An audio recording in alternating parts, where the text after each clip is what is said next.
네, 반갑습니다. 네.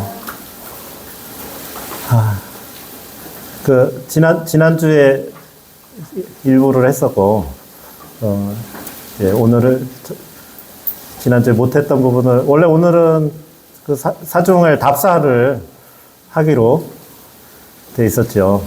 근데 지난주에 조금 그 시간상 다 우리 직지사의 보물에 대해서 소개를 못 해드린 것들 좀 있어서, 그 나머지를 하고, 비가 아주 많이 옵니다.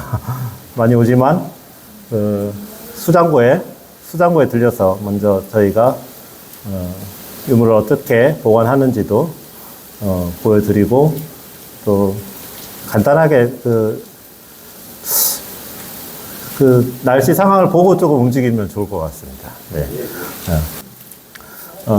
조금 영상으로 강의를 한 것이 이 자료를 이렇게 남게 되면, 제가 그것도 보면서 조금 민감한 그런 얘기들도 좀 있었던 것 같아서, 오늘은 조금 더 조심스럽긴 합니다. 그래서 왜냐면은, 물론 이것도, 또 유튜브에 올라가겠지만은, 우리가 3부에도 국보된 이야기를 하면서, 통도사 얘기를 조금 했는데, 그게 조금 제가, 통도사 스님들한테 항의를 좀 받을 것 같기도 하고, 그렇지만은,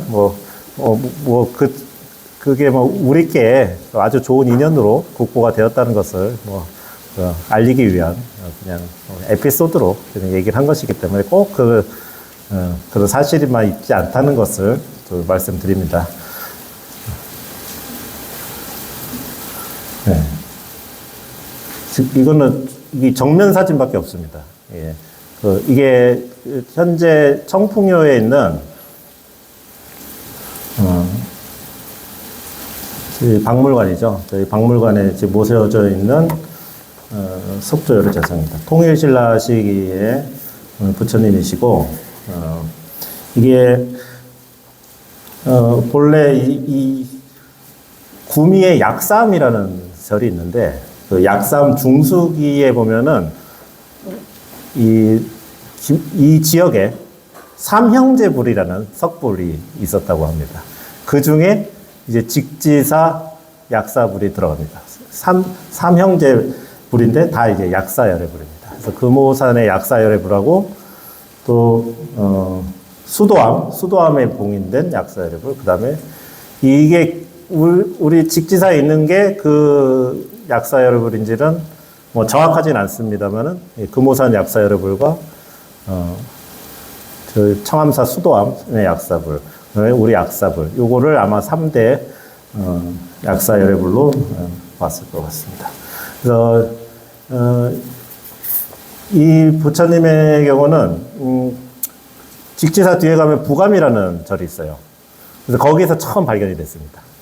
부감에서 처음 발견이 돼서 직지사로 이제 60년대 직지사로 이제 이윤을 오고, 지금 천불전 앞에 좀 모셔져 있다가 또 약사전에 좀 모셔져 있다가 그 뒤로 이제 지금 청풍용 박물관을 개관하면서 박물관 안에 모셔져 있습니다.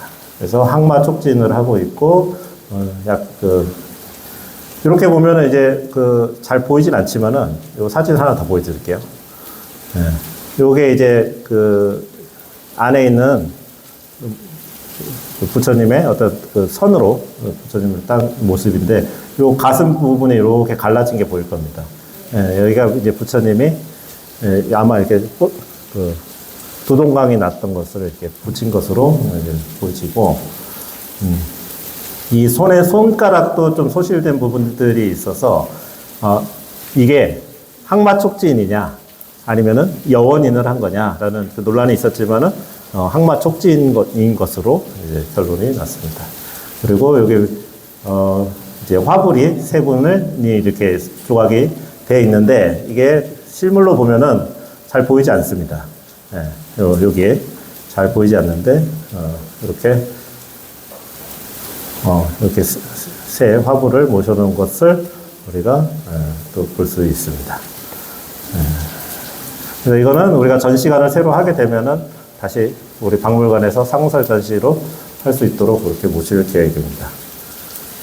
그리고 두 번째로 사천왕문.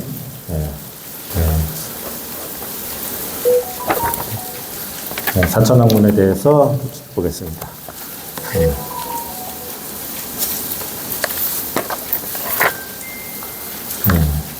그 임진왜란이 끝나고 직지사 사적기에 보면은 임진왜란이 끝나고 세 개의 건물만 남아있다는 기록이 있습니다. 그 중에 하나가 우리 지금 있는 일주문, 그리고 사천왕문, 그리고 천불전입니다. 천불전. 그 세 건물만 남아있었다는 그런 기록이 있고, 나머지 지금 현재 명부전, 대웅전이라는 그런 건물들은 임진왜란 이후에 다시 우리가 중건한 그런 건물들입니다. 그래서 아주 역사적인 그런 의미가 있는 그런 사천왕문입니다. 지금 보시는 그것은 이 모습을 잘 한번 봐보십시오. 이게 사천왕문은 2015년도에 대대적인 보수를 하게 됩니다. 이 건물 자체도 고려 말 조선 초의 건축물로 현재 직지사에 남아있는 가장 오래된 건축물이라 할 수 있고, 지금 보면은 너무 이제 좀 훼손도 심한 상태에 있었습니다. 그래서 지금 보시는 그림은 지금 복원하기 이전의 모습을 보여주고 있습니다. 이게 아마 그 보수를 하기 위해서 훼손된 그런 사진들을 이제 쭉 찍어 놓은 그런 자료입니다. 보면 사천왕상이 이 사천왕문은 법주사 사천왕문 다음으로 우리 직지사 사천왕문이 이제 큰 문입니다. 이 사천왕문의 어떤 특징이라고 하면은 이 세 칸의 건물입니다. 그래서 요게 그 사천왕상을 모셔져 있는 부분을 이제 요게 한 칸이죠. 그 다음에 우리가 통로로 지나가는 부분이 또 한 칸이 있고, 또 반대쪽에 또 사천왕을 모실 부분이 또 한 칸이 있습니다. 그리고 자세히 보면은 여기도 옆으로도 측면으로도 또 요게 작은 한 칸이 있죠. 그리고 이렇게 요게 세 칸입니다. 한 칸, 두 칸, 세 칸. 그래서 정면 세 칸, 측면 세 칸에 9칸 건물입니다. 근데 우리가 한옥을 이렇게 짓게 되면은 이 가운데 이게 어간이라고 그러죠. 어간과 이게 측면에 그 비율에 있어서 어디를 크게 만들 것 같습니까? 그러면 주로 이제 어간을 이제 넓게 만들고 측면을 작게 만드는데, 이 사천왕문은 그 특성상 사천왕상을 모셔야 되니까 이 칸을 그 비율을 계산을 할 때 측면을 넓게 하고 가운데가 좁고 어간이 좁고 양 측면이 넓은 그런 부분을 볼 수 있습니다. 그리고 이 건물에 이게 우리가 이 건물을 보물로 지정을 할 때 중요하게 생각했던 부분 중에 하나가 우리 보면은 이 기둥에 붙은 이 부분 있죠. 이 부분. 이거 혹시 뭐라고 하는지 아십니까? 아시는 분. 네. 요거를 이제 안초공이라고 합니다. 안초공. 네. 인터넷 찾아보시면 나옵니다. 근데 이 안초공이라는 것을, 이것의 어떤 모습을 보고 이 건축물이 언제적 양식으로 지어진 것이다라는 것을 이제 추정할 수가 있었습니다. 예. 그래서 물론 사적기나 이런 것들을 통해서도 알 수 있었지만은 이 안초공이 여기는 요 위에를 이제 평방이라고 하잖아요. 평방이라고 하는 부분까지 보통은 올라가서 많이 이제 안초공이 형성이 되는데, 여기까지 올라가지 않고 요 기둥의 요 부분까지 이런 식으로 만들어진 게 17세기의 어떤 건축 양식 중에 하나다. 그래서 이 건축물 자체는 고려 말 조선 초까지도 우리가 건축물을 보지만은 이게 중간에 많은 보수를 거치지 않습니까? 그래서 이런 안초공의 모습으로 17세기라고 해도 1600년대입니다. 1600년대. 17세기 건축의 어떤 특징을 볼 수 있고, 이런 것들은 창경궁 같은 궁전에 가면은 이런 건축 양식들을 우리가 확인을 할 수 있습니다. 그래서 이런 궁전의 양식이 우리 사천왕문에 접목이 됐다는 것은 우리가 이런 건축을 할 때 왕실의 건축을 했던 그런 분들이 그런 관여를 많이 했을 것이다 라는 그런 추측도 할 수 있게 됩니다. 그래서 이 건축물이 가지고 있는 그 비율, 건축물의 어떤 아홉칸 건물이 좀 독특한 그런 비율, 그리고 우리가 사천왕문도 자세히 보시면은 키가 아주 큰 건물입니다. 그래서 이게 우리나라에서 두 번째로 큰 사천왕문이라는 거. 또 제일 큰 데는 어디라고요? 법주사. 예, 법주사. 법주사. 그래서 나중에 법주사 가셔서도 사천왕문을 한번 유심히 이렇게 보시면은, 좋을 것 같습니다. 그리고, 그 다음에 우리가 사천왕상을, 한번 보면은, 사천왕상도 그 몇 가지 특징들이 있습니다. 특이한 것들이 있습니다. 그래서 지금 여기 보면은, 요 이제 비파를 들고 있는 모습이 있죠. 아마 비파의 끝에 보면은 이거 보이십니까? 이거 본 적 아마 오늘 이 사진을 보고 나서 나중에 지나가시다 보면은 요거를 꼭 찾아보실 수 있으실 겁니다. 이거 뭐 같습니까? 사자입니다. 사자. 청사자. 예. 그래서 이 비파의 청사자가 이렇게 올라가 있는 게 좀 되게 특이한 그런 모습을 우리가 볼 수 있고, 또 하나 특이한 거. 자, 이거 보이시죠? 네? 잠시만요. 네. 이 탑이 굉장히 이제 독특한, 예, 이제, 서방 광목천왕인가요? 네. 네. 탑을 들고 있는데 이 탑의 형태가 다른 데서 찾아볼 수 없는 그런 모습입니다. 그래서 이게 운주사라고 아시죠? 화순의 운주사. 운주사에 있는 그런 탑을 연상시키는 그런 것을 이제 사천왕에 올려놨다. 그리고 여기 보면은 좀 이게 비율이 좀 이상하지 않나요? 이게 몸이 아주 길죠?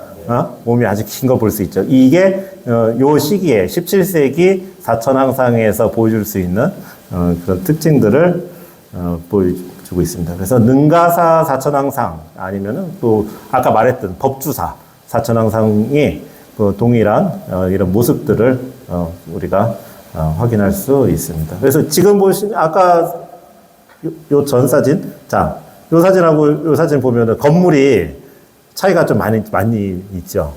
이게 다 새 건물이잖아요. 네. 그리고 여기 이게 옛날 모습입니다. 그래서 조금 이 사진들 보면서 의아했던 게 기둥하고 지금 모든 부분을 지금 다 보수를 거의 뭐 한 70% 이상 신소재를 새로운 나무를 써서 이렇게 하면은 보통 지정을 잘 안 해주는데, 또 직지사 사천왕문은 이렇게 보수를 해도 그 조선시대의 그런 모습들을, 잘 간직하고, 이런, 아까 보면 안초공의 모습. 그래서 이것도 좀 살렸으면 좋았을 텐데, 이런 부분 좀 아쉽긴 하지만은, 옛날에 그런 모습들을, 또 우리가 작년에 이제 보물로 지정이 되어 있습니다. 그리고 우리 사천왕문의 가장 큰 특징, 우리가 이게 보물이 될 수 있었던 가장 큰 특징은 이렇게 복장물이 나왔는데 그 복장물에서 여기 이제 서방천왕이라고 써져 있죠. 서방천왕의 복장물에서 그 방향이 정확히 표기된 첫 사례입니다. 우리 직지사 사천왕상에서 나온 복장이, 그래서 우리가 저번에도 우리가 지난 시간에 그 도리사 사리기를 말씀드리면서 지물과 우리는 보통 칼 들고 있으면 동방지국천왕이다라고 알고 있지만은 그게 꼭 맞지 않는다라고 말씀을 드렸었어요. 한데 우리 사천왕상의 이 복작물이 나오면서 이 방향과 지물에 대한 것이 정확하게 이제 기록으로 남아 있는 사례가 되었습니다.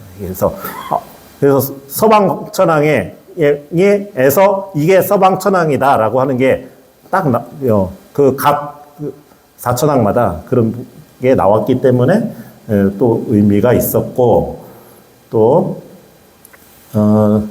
이 천왕문을 제작한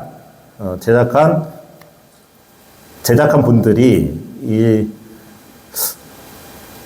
다능이라고, 잠깐만요.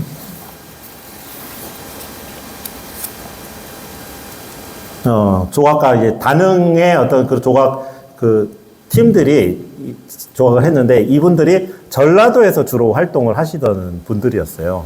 그래서 전라도에서 활동하시는 분들이 이 경상도에까지 와서 이 사천왕상을 조성을 했다는 것들이 이 전라도와 이 호남과 영남의 어떤 교류적인 부분도 잘 보여주고 있습니다.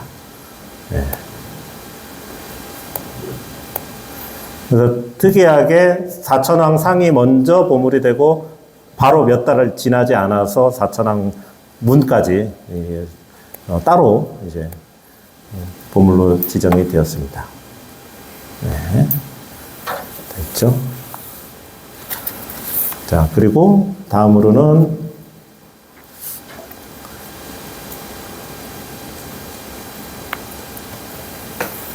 네, 이거는 한천사 금동 자물쇠입니다. 한천사에 있는 한천사에서 출토된 금동 자물쇠입니다. 그래서 89년도에 한천사 경내에서 공사를 하다가 이게 땅에서 출토가 되었습니다. 그래서 땅에서 출토되면 누구 거라 그랬죠? 국가. 그래서 이게 출토가 되니까 이 주지 스님이 이게 같이 이제 일하시는 분들하고 이게 뭔가 귀한 게 나오니까 신고를 했을 거 아닙니까? 그래서 문화재청에서 이 신고를 받고 스님한테 돈을 300만 원을 드려요. 감사하다고. 아유, 스님, 감사합니다. 돈을 300만 원을 드립니다. 그런데 그 소식이 이제 직지사에 알려지니까 지금 원로의원 법등 스님께서 스님을 마주 혼을 냅니다. 돈을 당장 돌려줘라. 그래서 돈을 부랴부랴 돈도 돌려주고, 왜냐하면 그 돈을 받게 되면은 그 유물이 국가 소유가 됩니다. 네. 그래서 이것을 한천사에서 출토된 거기 때문에 우리가 찾아오려고 그때 스님께서 그 문화재청하고 아주 한판 하셨다고 본인께서 직접 그렇게 말씀을 많이 하십니다. 그때 법등 스님과 직지사에 계셨던 스님들의 노력으로 이 한천사 금동 자물쇠가 우리 것으로 오게 됩니다. 근데 이게 보물로 지정이 되는데 도리사 사리기는 소유자가 직지사라 그랬죠. 관리자도 직지사고. 한천사 자물쇠도 그래서 그때 우리가 찾아와서 소유자가 직지사입니다. 그래서 이것도 한천사 금동 자물쇠와 쇠북 이 두 가지가 이게 요거 보이시죠? 요게 이제 금고라고 그럽니다. 금고.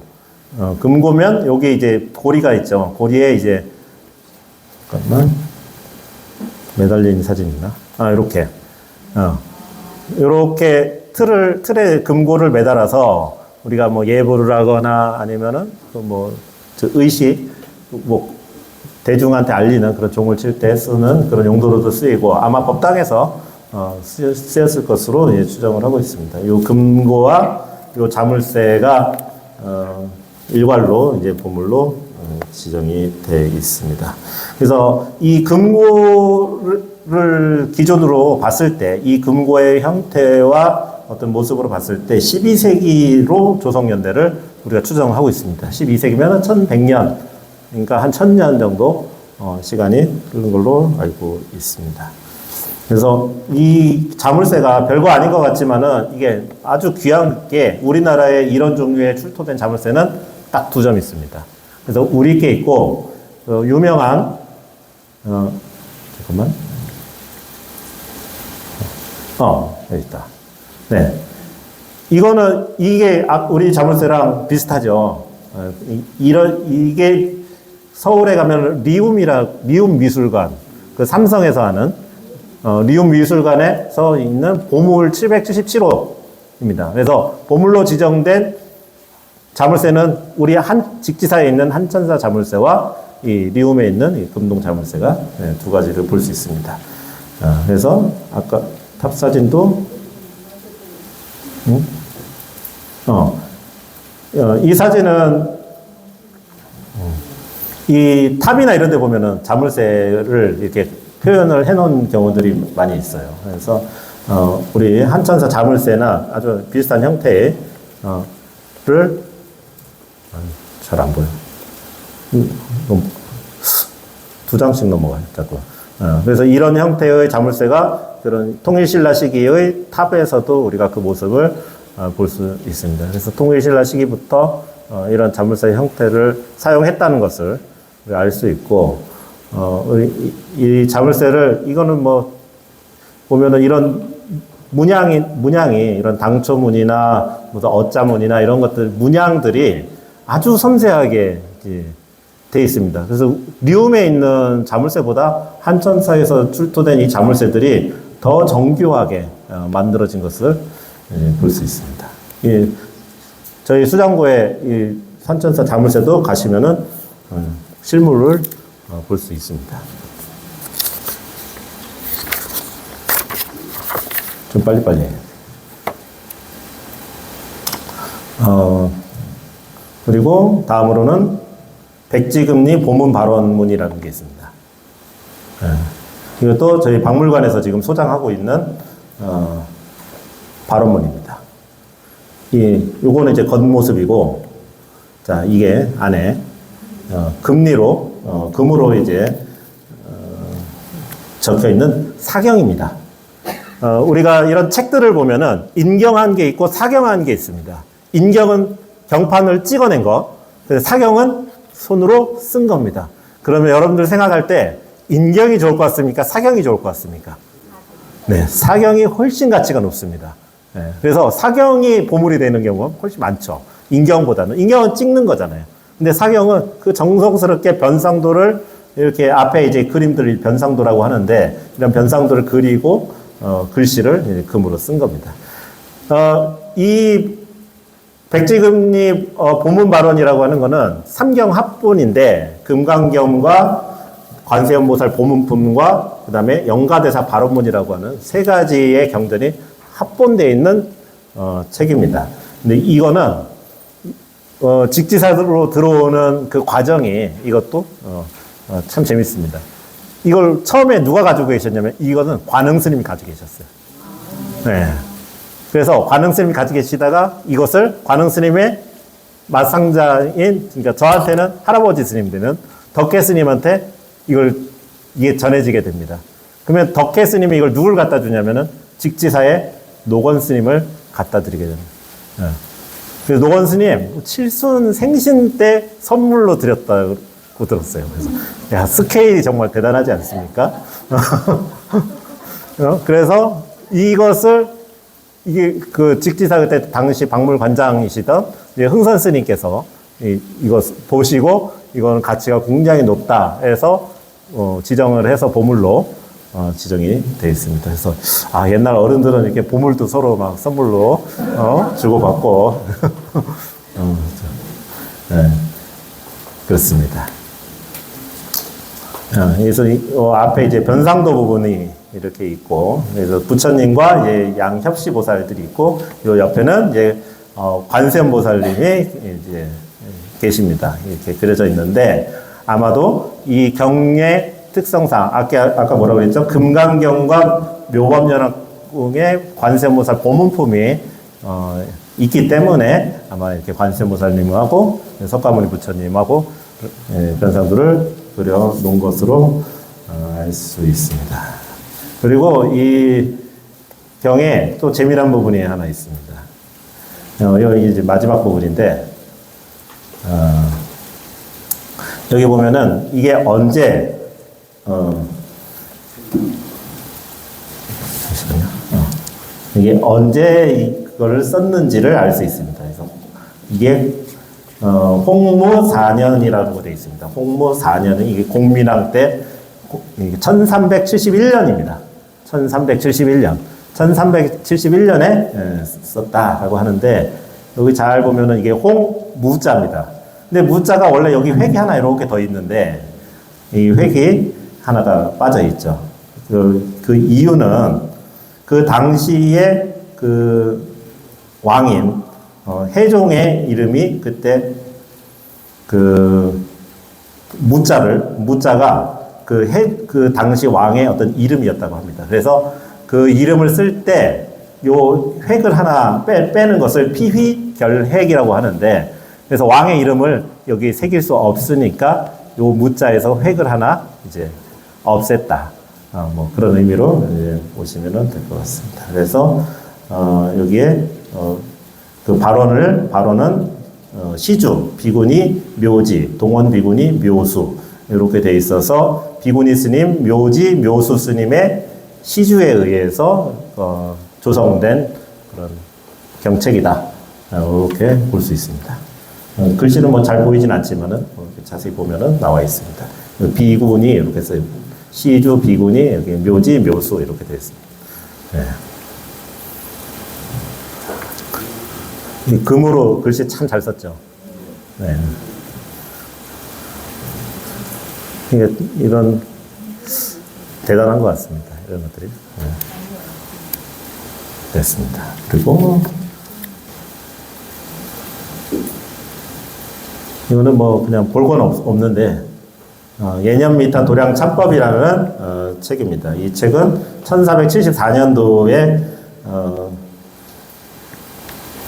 그 세조의 비인 자성대왕 대비가 선대 왕과 왕비의 명복을 짓기 위해서 이거는 이제 책인데 현재 보물로 지정이 되어 있고 지금 이게 보존 처리가 돼서 지금 예전에는 요 끝부분이 다 없었는데 요거를 이제 다 종이를 덧대서 다 복원을 해놨습니다. 그래서 이렇게 복원을 하니까 책이 2배가 됐어요. 가운데 종이를 한 장씩 다 껴서. 그래서 예년미타 도량 창법이 이제 보물로 지정이 됐습니다. 그래서 이제 이것도 묘법연화경이 이제 책이 2권이 이제 보물로 이제 지정이 되었는데 이거는 1405년에 안심사판을 인경한 책입니다.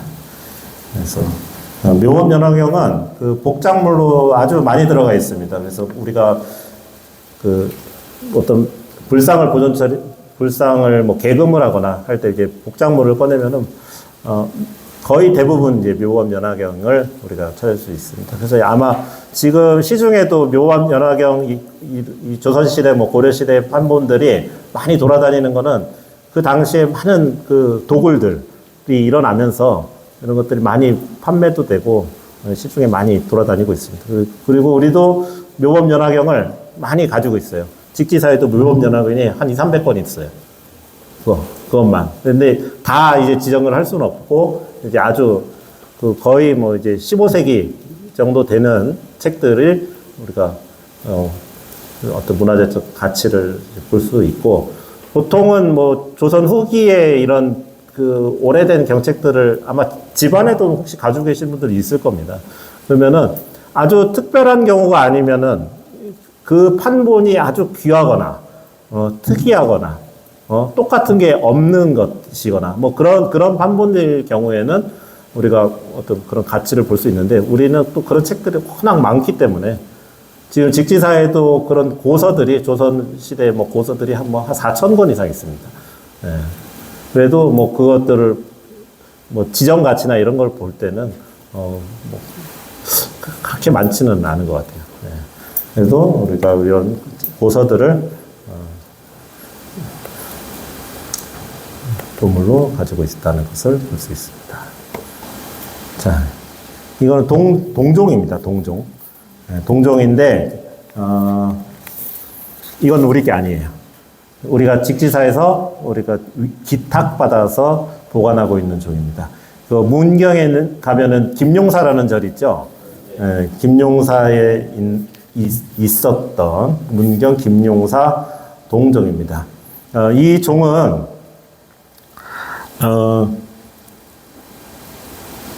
이 17세기에 아주 유명한 스님의 작품입니다. 그래서 사인 비구, 사인 스님의 작품인데, 이 사인 스님의 종이 다 걸작들입니다. 그래서 우리가 김용사 종만 봐도 이제 종을 이제 주조를 할 때 이런 문양판을 찍잖아요. 사인 비구 스님의 종을 보면은 이게 똑같은 게 하나도 없다 그래요. 보통은 이렇게 문양판을 만들어서 다 쓰기도 여러 군데 쓰기도 하는데 그렇지 않고 이런 어떤 문양이나 전체 종의 모습들이 아주 그 예술적 가치가 높은 그런 수준 높은 그런 종들입니다. 사인 비구 스님들의 종이. 그래서 현존하는 그 종들이 지금 7개가 있어요. 사인 비구 스님이 제약한 종들이. 근데 이 종들이 전부 보물로 지정이 되어 있습니다. 각각이. 우리가 비슷한 게 있으면 아까 독특하거나 아주 크거나 이런 것들이 이제 그 문화재적인 어떤 가치를 우리 가진다고 말씀드렸는데, 사인비구 스님의 종은 하나하나가 다 각각의 그 특징들을 보여주고 있기 때문에 그 종들이 사인비구 스님의 종은 하나도 빼놓지 않고 전부 보물로 지정이 되어 있습니다. 그래서 홍천 수타사에 가면 볼 수 있고, 또 포항 보경사, 또 안성 청룡사, 화계사, 통도사, 의왕 청계사, 등등 많은 종들을 사인비구 스님의 종을 찾을 수 있습니다. 그래서 이런 당자의 모습이나 이런, 여기서 제일 위에 이 상대라고 그럽니다. 상대, 여기는 아래는 하대, 이런데 상대는 이 범어를 육자 대명왕 진원, 온만이 만매음을 이렇게 돌아가면서 이렇게 쭉 찍어 넣어서 걸 볼 수 있고, 또 여기를 이제 연곽이라고 하는데, 이 연곽 사이에 보살을 4분을 이렇게 조각을 해놨습니다. 보살 사진이 있을 건데, 이렇게 보살을 되어 있습니다.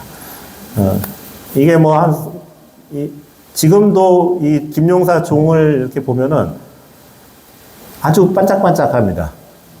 그리고 아마 소리도 굉장히 좋을 거라고 우리가 쳐보지는 않았는데, 실제로 수타사에서는 이 종을 보물이지만 이게 일상에서 쓰고 있다고 그렇게 듣기도 했습니다. 그래서 사인비구 스님의 종이 아주 소리도 좋다 라고 볼 수 있고, 또 여기 보면은 이제 연학이라는 부분에 이제 내용을 해석한 게 있습니다. 그래서 한번 이거를 읽어드리겠습니다. 방방곡곡 함께 발언한 사람들과 기쁜 마음으로 시주한 사람들이 영원히 저승길을 벗어나서 지옥으로 가지 말고 극락세계에 마땅히 태어나기를 바랍니다. 이러한 원과 더불어 연화 비구들도 빨리 깨달음을 이루고 함께 보리를 증득하소서. 이렇게 새겨져 있답니다. 그래서 여기서 보면은 연화 비구라는 말이 나오잖아요. 연화 비구는 화주하는 스님들입니다. 화주하는. 그래서 뭔가 이렇게 불사를 하거나 불사를 할 때 우리가 시주를 받잖아요. 그러면 우리가 탱화나 이런 걸 볼 때 연화질이라는 걸 해서 시주한 사람들을 이렇게 적게 되는데, 연화비구라고 하는 거는 그 시주를 동참하게 하는 이제 소임을 맡은 스님들을 이제 이야기합니다. 네, 있습니다. 근데 오늘은 안타깝게도 이 종은 보실 수가 없습니다. 네. 그리고 마지막으로,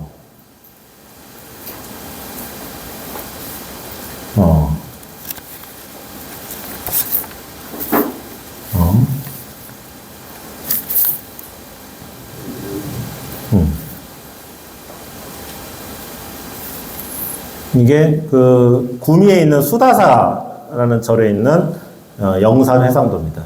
이것도 이제 보물로 지정이 되어 있는데 이것도 수다사의 수다사 것을 그 직지사가 위탁해서 보관을 하고 있습니다.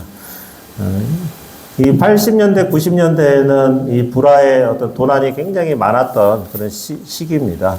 그래서 이런 그 대형 불화들이나 법당에 있던 것들 중에 아주 가치가 높은 것들을 직지사에서 많이 그 위탁을 해서 가지고 왔습니다. 그래서 일부 주지 스님들은 그게 탱화를 뺏겼다 뭐 이렇게 뭐 말씀하시기도 하는데 그런 의미로 우리가 직지사에서 가져온 건 아니고 이런 지금 현재 이런 수다사의 탱화나 고방사 영산해상도 같은 경우는 이 두 가지가 이제 그 사찰 소유로 돼 있습니다. 하지만 그쪽에서 이제 보관하기에는 좀 열악한 그런 환경들이 있어서 좋은 환경에서 좋은 환경이라고 하는 거는 온도 습도를 우리가 조절한 그 박물관에 이제 항온항습기라는 게 있잖아요. 그래서 그런 온습도를 잘 조절을 해서 이제 보관을 하기 위해 또 어떤 도난을 방지하기 위해서 우리가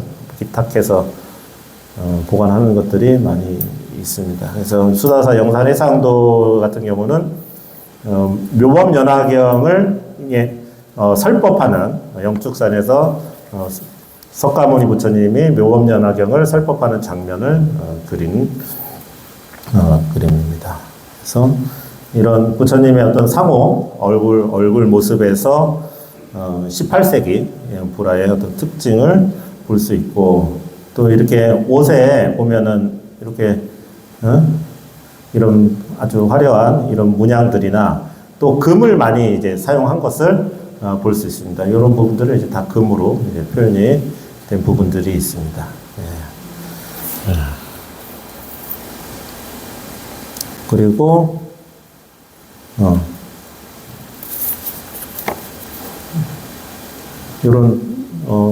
그 상단에 이런 뭐 닷집의 모습 표현한 것 같은데 이런 어떤 구름이나 이런 모습으로 또 이제 특징으로 볼 수 있고 또 이렇게 장황을 한 이런 부분에도 이제 그림을 그려 넣어서 이제 이런 그 초화 무늬를 이제 그려 놓은 것을 이제 볼 수 있습니다. 네, 그래서 이것도 얼마 전까지 저희 수장고에 걸어서 보관을 했는데 지금은 이게 잘 말아서 보관을 하고 있습니다. 이런 그림들은 나중에 우리가 박물관에서 보실 수 있을 겁니다. 마지막으로 이제 고방사.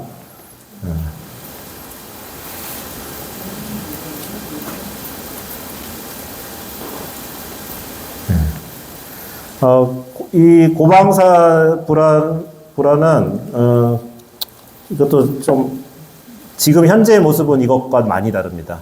이게 한 5년 전에 이제 보존 처리를 위해서 그림을 가져갔는데 이게 90년대에 한번 그 절에서 보수를 하면서 지금 이제 부처님 뒤에 보면은 이제 초록색이 있죠. 그러면은 요거를 이렇게 비교를 해보시면 될 것 같아요.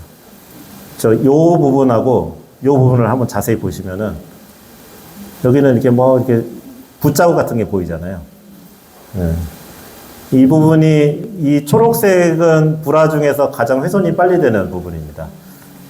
무슨 철분이 있어서 이 종이를 산화를 시키기 때문에 이 어느 불화를 보더라도 이 초록색 부분이 가장 먼저 떨어져 나가거나 훼손이 되는데 고방사 불화 같은 경우는 이것을 그냥 물감으로 이렇게 칠해가지고 우리가 보존 처리하면서 이걸 다 없앴습니다. 다 제거를 해놓고 보니까 지금은 이 불화의 어떤 모습을 전체적으로 볼 수 있지만은, 우리가 보존 처리를 하고 나서 지금의 모습에는 이 부분을 그러면 어떻게 할 것이냐, 제거한 부분을 다시 그릴 것이냐, 아니면은 그대로 놔둘 것이냐라고 그런 고민을 많이 하는데, 요새는 이런 부분을 제거하게 되면은 우리가 다시 그 색칠을 하는 과정을 하지 않습니다. 그런 변형을 주지 않고 훼손된 그 상태 그대로를 보관을 하기 때문에 보존을 하는 것을 원칙으로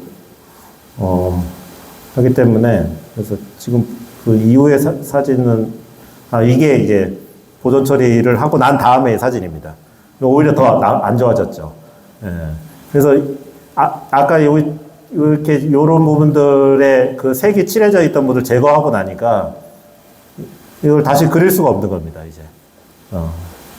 이것을 그리게 되면 또 훼손을 하는 경우가 생기기 때문에 이게 뭔가 좀 바뀐 것 같죠. 이게 보존 처리 한 것 같고, 이게 보존 처리 안 하기 전의 상태 같지만, 지금 이게 그 수리하기 이전 사진이고, 이게 수리한 이후의 사진입니다. 네.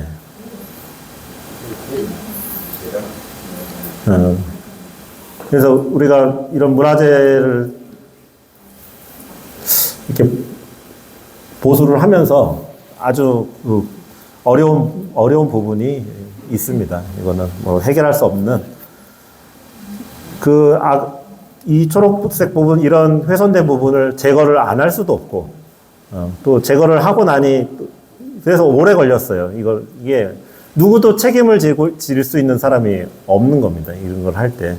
그래서 뭐 그런 부분들이 있었다. 그래서 현재 이것도 박물관에서 잘 보관을 하고 있습니다. 그리고 잘 아셔야 될 게, 각자 여러분들도 사찰에 다니시고 각 절에 어떤 그런 오래된 문화유산들이 있겠지만은, 불상은 그 부처님으로서의 모실 때 우리가 그 완전한 모습으로 매 부처님을 볼 수 있죠. 그래서 뭐 좀 보수도 할 수 있는데, 탱화 같은 경우는 종이에다 그린 그림이지 않습니까?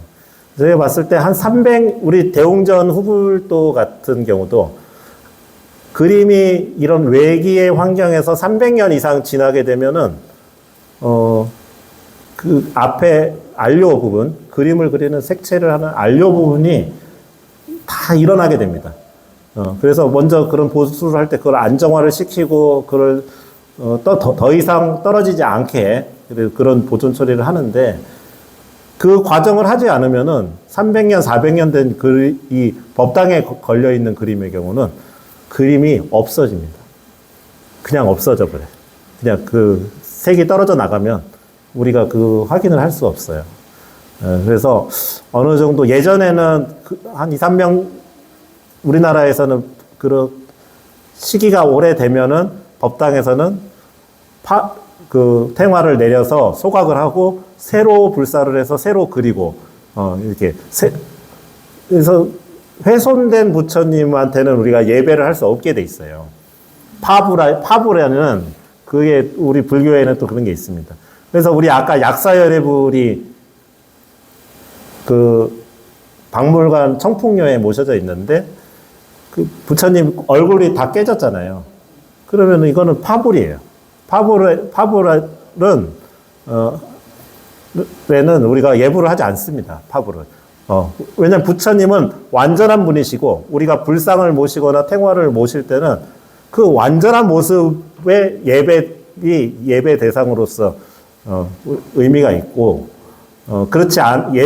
예전에는 문화재라는 그런 개념이 없었기 때문에 그렇게 오래된 부처님이나 훼손된 부처님 같은 경우는 다 땅에 묻거나 아니면은 뭐 태우거나 뭐 그렇게 했을 텐데, 요새는 이제 그러지 않기 때문에 그런 부처님들은 박물관으로 모시고 또 새로 조성을 해서 법당에 모시는 것도 저는 그렇게 옳다고 생각을 합니다. 그래서 보통 그런 훼손이 시작된 그런 탱화 같은 경우는, 이 고방사 탱화나 아까 수다사 탱화 같은 경우는 아무리 보존 처리를 해도 그것을 다시 법당에 걸면은 똑같은 상태로 더 빨리 돌아갑니다. 그래서 우리는 그렇게 우리 직원들하고도 얘기를 하는데 지금 대웅전에 있는 그 후불도도 보수를 해서 9월에 이제 모셔옵니다.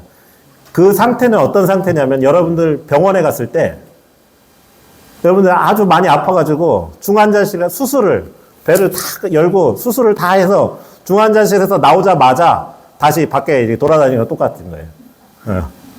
그 상태가 병원에 가서 그러니까 그만큼 안 좋은 불안전한 상태에 있는 것이다. 그래서 우리가 우리 시민들이나 우리 불자분들이나 모두 그런 문화재에 대해서 그런 의식이 좀 있으셔서 오래된 부처님을 법당에 걸고 보는 거는 좋지만 문화유산이잖아요. 이게 우리만 볼 게 아니고 후대에 또 우리가 이걸 잘 전해주려고 한다면은 우리가 그것을 더 잘 보존할 수 있는 그런 의식도 우리는 가지고 있어야 될 거라고 생각을 합니다.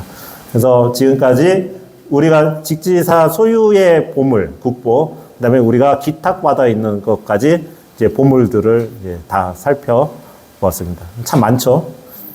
네. 네, 수고하셨습니다. 그러면은 한 10분 쉬었다가 움직일까요? 네.